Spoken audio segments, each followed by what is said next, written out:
Hello everyone, तो कैसे हैं आप सभी। आज की वीडियो में हम डिस्कस करने वाले हैं अनुसूचियों के बारे में। यानी आज का हमारा चैप्टर है संविधान की अनुसूचियां कौन सी हैं, कितनी हैं, उन सब के बारे में हम चर्चा करने वाले हैं। ठीक है, तो चलिए शुरुआत करते हैं। पेन और पेपर ले लीजिएगा। ठीक है, तो सबसे पहले समझते हैं अनुसूचियां हैं क्या। तो जैसे एक बुक दी रखी है और वो बुक में यूनिट्स दे रखी है। यूनिट्स में क्या होते हैं, चैप्टर होते हैं, और चैप्टर में क्या होते हैं, पैराग्राफ्स के थ्रू पूरी बात बताई रखी होती है।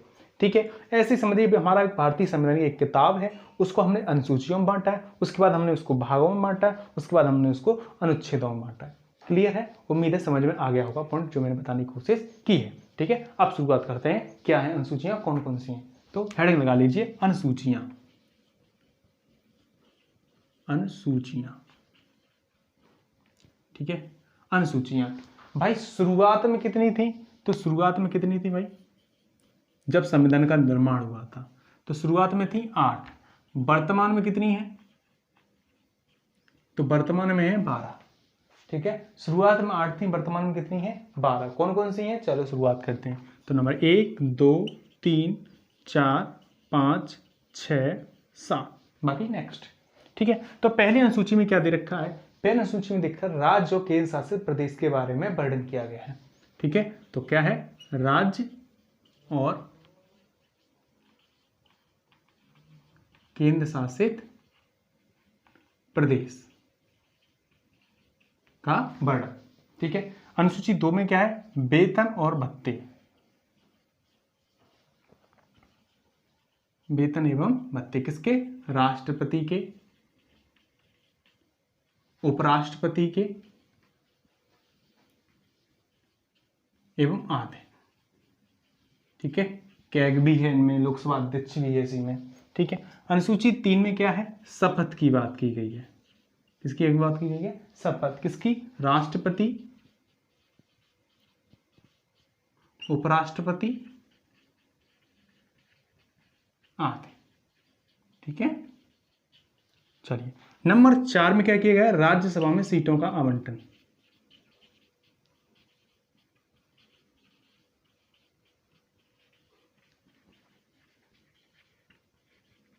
राज्यसभा में सीटों का आवंटन। क्लियर। नंबर 5 में क्या किया गया, अनुसूचित जनजाति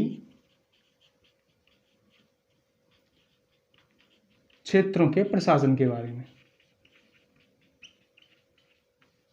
ये प्रशासन के बारे में। क्लियर है। नंबर 6 में क्या किया गया, नंबर 6 में 4 राज्य कर दिए गए, असम, मेघालय, त्रिपुरा, मिजोरम की अनुसूचित जनजाति के प्रशासन के बारे में, कि अनुसूचित जनजाति क्षेत्रों के प्रशासन के बारे में।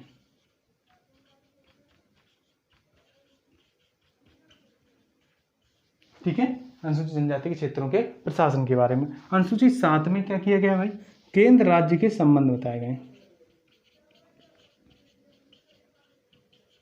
केंद्र राज्य के संबंध किसके माध्यम से, सूचियों के माध्यम से। ठीक है, यानी शक्तियों का बंटवारा है, केंद्र राज्य की शक्तियों का बंटवारा किसके, 3 माध्यम है। सूचियां कौन सी, संघ सूची, राज्य सूची, समवर्ती सूची। क्लियर है। 3 संघ सूची को हम क्या कहते हैं, केंद्रीय सूची भी कहते हैं, राज्य सूची को हम प्रांतीय सूची भी कहते हैं। ठीक है, और समवर्ती सूची इन दोनों के जो मामले हैं उनके बारे में चर्चा की गई है। ठीक है, नेक्स्ट जो है हम आगे करते हैं।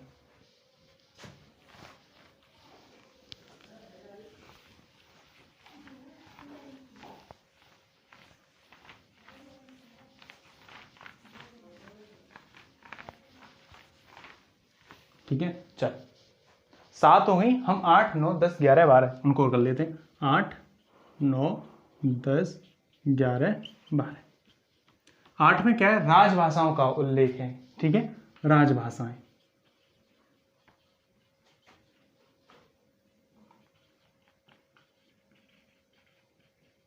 कितनी भाषा है राजभाषा हमारी, 22। तो उन 22 भाषाओं के बारे में वर्णन दिया गया है। ठीक है, अनुसूची 9 में क्या है, तो अनुसूची 9 में क्या है, ऐसे मामले जिस पर क्या करेगा, न्याय दोबारा सुनवाई नहीं करेगा। ठीक है, ऐसे मामले जिस पर न्यायालय पुनः सुनवाई नहीं करेगा। ठीक है, जैसे भूमि सुधार संबंधी मामले, न्यायालय पुनरावलोकन,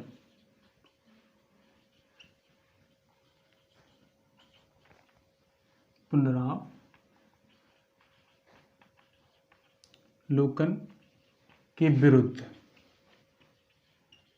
जैसे भूमि सुधार संबंधी मामले।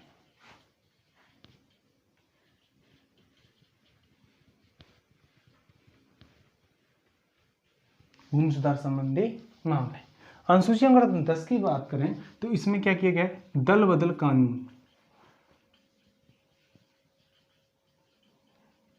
ठीक है, ये नेताओं से संबंधित है जो अपना दल बदल लेते हैं, ठीक है, सत्ता परिवर्तन के बाद उनके बारे में। ठीक है, 11 की बात की गई है तो 11 और 12 किससे हैं, पंचायती राज से संबंधित हैं। तो 11 में क्या है, ग्राम पंचायत का उल्लेख है, जबकि 12 में क्या है, नगर निगम का उल्लेख है। ठीक है, तो ये ग्राम पंचायत से है, जिसमें कितने विषय हैं, 29 विषय हैं। ठीक है, जबकि ये क्या है, नगर निकाय से संबंधित है। ठीक है, नगर निकाय, नगर निकाय में कितने हैं, 18 विषय हैं। क्लियर है, अनुसूचियां आपकी समाप्त हो जाती है। उम्मीद है क्लास आपको अच्छी लगी होगी जो मैंने बताने की कोशिश की है। तो क्या है, मैं एक बार रिपीट कर देता हूँ कि अनुसूचियां क्या हमारे संविधान का हिस्सा है, जो शुरुआत में कितनी थी, 8 थी और वर्तमान में कितनी हमारी 12 है। तो पहली अनुसूची में क्या है, राज्य और केंद्र शासित प्रदेश के बारे में बोला गया। अनुसूची 2 में वेतन एवं भत्ते के बारे में बात की गई। अनुसूची 3 में शपथ की बात की गई है। अनुसूची 4 में केंद्र राज्यसभा में सीटों का आवंटन की बात की गई है। अनुसूची 5 में अनुसूचित जनजाति क्षेत्रों के प्रशासन के बारे में बात की गई है। अनुसूची 5 और 6 में हो जाता है क्या, असम, मेघालय, त्रिपुरा, मिजोरम के अनुसूचित क्षेत्रों में प्रशासन के बारे में 4 राज्य अलग से कर दिए गए।